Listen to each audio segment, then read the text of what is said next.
ಕರುನಾಡು times ಚಾನೆಲ್ನಲ್ಲಿ ಸುದ್ದಿ ಮತ್ತು ಜಾಹೀರಾತು ನೀಡಲು ಈ ನಂಬರ್ಗೆ ಕರೆ ಮಾಡಿ.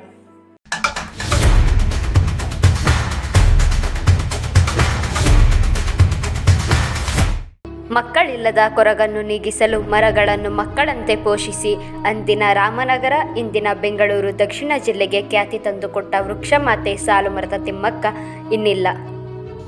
ಉಸಿರಾಟದ ಸಮಸ್ಯೆಯಿಂದ ಆಸ್ಪತ್ರೆಗೆ ದಾಖಲಾಗಿದ್ದ ವೃಕ್ಷಮಾತೆ ಸಾಲುಮರದ ತಿಮ್ಮಕ್ಕ ಚಿಕಿತ್ಸೆ ಫಲಕಾರಿಯಾಗದೆ ಇಂದು ನಿಧನರಾಗಿದ್ದಾರೆ. ಅವರಿಗೆ 114 ವರ್ಷ ವಯಸ್ಸಾಗಿತ್ತು. ಬೆಂಗಳೂರಿನ ಜಯನಗರದ ಖಾಸಗಿ ಆಸ್ಪತ್ರೆಯಲ್ಲಿ ತಿಮ್ಮಕ್ಕ ಕೊನೆಯುಸಿರೆಳೆದಿದ್ದಾರೆ.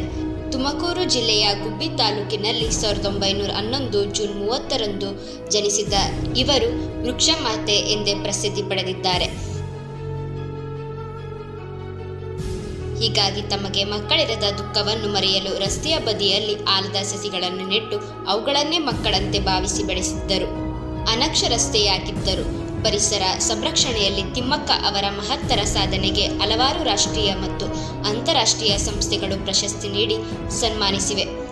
ರಾಜ್ಯೋತ್ಸವ ಪ್ರಶಸ್ತಿ, ಆರ್ಟ್ ಆಫ್ ಲಿವಿಂಗ್ ಸಂಸ್ಥೆಯಿಂದ ವಿಶಾಲಾಕ್ಷಿ ಪ್ರಶಸ್ತಿ, 2010ನೇ ಸಾಲಿನ ಪ್ರತಿಷ್ಠಿತ ನಾಡೋಜ ಪ್ರಶಸ್ತಿ ಸೇರಿ 2019ರಲ್ಲಿ ಪದ್ಮಶ್ರೀ ಪ್ರಶಸ್ತಿಗೂ ಇವರು ಪಾತ್ರರಾಗಿದ್ದಾರೆ.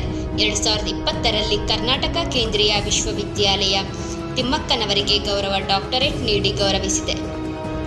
ಮರಗಿಡಗಳನ್ನು ತಮ್ಮ ಮಕ್ಕಳಂತೆಯೇ ಪ್ರೀತಿಸುತ್ತಿದ್ದರು. ತಿಮ್ಮಕ್ಕ ಅವರಿಗೆ 1995ರಲ್ಲಿ ರಾಷ್ಟ್ರೀಯ ಪೌರ ಪ್ರಶಸ್ತಿ, 1997ರಲ್ಲಿ ಇಂದಿರಾ ಪ್ರಿಯದರ್ಶಿನಿ ವೃಕ್ಷಮಿತ್ರ ಪ್ರಶಸ್ತಿ, 2019ರಲ್ಲಿ ಪದ್ಮಶ್ರೀ ಪ್ರಶಸ್ತಿ, ರಾಜ್ಯೋತ್ಸವ ಪ್ರಶಸ್ತಿ ಹಾಗೂ ನಾಡೋಜ ಪ್ರಶಸ್ತಿ ನೀಡಿ ಗೌರವಿಸಲಾಗಿದೆ.